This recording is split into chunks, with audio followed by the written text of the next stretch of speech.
வேறு தேசத்துக்கு அடிமையாக விற்கப்பட்டு போகிறாருங்க.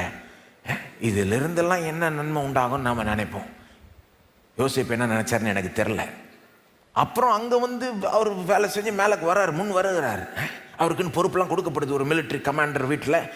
அந்த கமாண்டருடைய மனைவி இவரை தவறாக குற்றச்சாட்டி ரேப் பண்ண பார்த்தாருன்னு சொல்லி குற்றச்சாட்டி இவரை ஜெயிலில் தூக்கி எறிகிறாங்க. எப்படி இருந்திருக்கும் பாருங்கள். எந்த தப்பும் பண்ணல, செய்யாத தப்புக்கு போய் இவர். யோசேப்பு இயேசுக்கு ஒரு நிழலாட்டம்.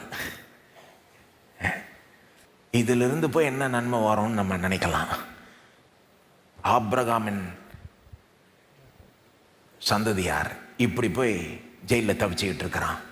ஆனால் அங்கிருந்து தேவன் அந்த தீமையெல்லாம் எவ்வளோக்கு எவ்வளோ தீமை நடந்ததோ அவ்வளோக்கு எவ்வளோ அதை நன்மையாய் திருப்பி, எந்த அளவுக்கு திருப்பிடுறாருன்னா யோசேப்பு அந்த நடந்த தீமையெல்லாம் மறக்கிற அளவுக்கு, அதாவது அதை குறித்த ஒரு கசப்பே இல்லை யோசேப்புக்கு கடைசியில். உங்களுக்கு தெரியுமா எவ்வளோ வருடங்கள் வீணாச்சுன்னு நீங்கள் சொல்லலாம் யோசேப்புடைய வாழ்க்கையை பார்த்து. அவருடைய என்டையர் அந்த யூத் இயர்ஸே வீணாயிடுச்சுன்னு நீங்கள் சொல்லலாம். எவ்வளோ கசப்பு நிறைந்தவர்களாக இருந்திருக்கலாம் அவர். ஆனால் அவர் பிரதான் மந்திரி ஆகிறப்போ, அங்கே எகிப்தினுடைய டாப் மேன் ஆகிறப்போ, ஆதியாகமம் 50ஆம் அதிகாரத்தில் அவருடைய அண்ணனுங்கள் பயப்படுறாங்க. அப்போ இவனுங்க பயந்துடுறாங்க. ஐயோ, இப்போ யோசேப்பு எங்களை சாகடிக்கிறதுக்கு கூட அதிகாரம் இருக்குது, தேசத்துக்கே தலைவன் போல அவன், நம்ம போய் மன்னிப்பு கேட்போம் அப்படின்னு பயந்து போய் மன்னிப்பு கேட்குறாங்க. அந்த நேரத்தில் யோசேப்புடைய வார்த்தைகளை பார்த்தீங்கன்னா யோசேப்புக்கு நடந்த சம்பவத்தை குறித்த கசப்பே இல்லை. நீங்கள் இப்படி பண்ணிட்டீங்களே, என் வாழ்க்கையை எவ்வளோ காலமாக வீணாக்கிட்டீங்களே, அப்படிலாம் இல்லை. அவர் பேசுகிற வார்த்தைகள் பார்த்தீங்களா, ஆதியாகமம் 50ஆம் அதிகாரம் 19, 20. யோசேப்பு அவர்களை நோக்கி, பயப்படாதிருங்கள், நான் தேவனா.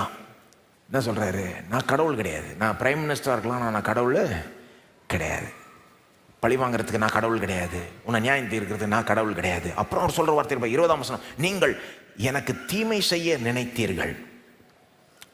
அவர் அதை மறக்கலை. எப்படி நினைக்கிறார் அதை பற்றி? பாஸ்ட்டை திரும்பி பார்க்குறப்ப, நீங்கள் எனக்கு தீமை செய்ய நினைத்தீர்கள், தேவனோ, அதில் சொல்லுங்கள், தேவனோ இப்பொழுது நடந்து வருகிறபடியே வெகு ஜனங்களை உயிரோட காக்கும்படிக்கு அதை நன்மையாக முடிய பண்ணினார். நீங்கள் தீமை செய்யணும்னு பண்ணீங்க, ஆனால் தேவனோ, ஆக்சுவலாக தமிழில் சிலது மிஸ்ஸிங்காக இருக்குதாங்க. ஆங்கிலத்தை வாசித்தீங்கன்னா, you meant it for evil but God meant it unto good. தமிழில் அது மிஸ்ஸிங். தமிழில் நன்மையாக முடிய பண்ணினார் மட்டும் வந்துருச்சு. ஆக்சுவலாக எப்படி வரணும்? நீங்கள் தீமை செய்ய நினைத்தீர்கள், தேவனோ நன்மை செய்ய நினைத்து நன்மையாய் முடிய பண்ணினார்.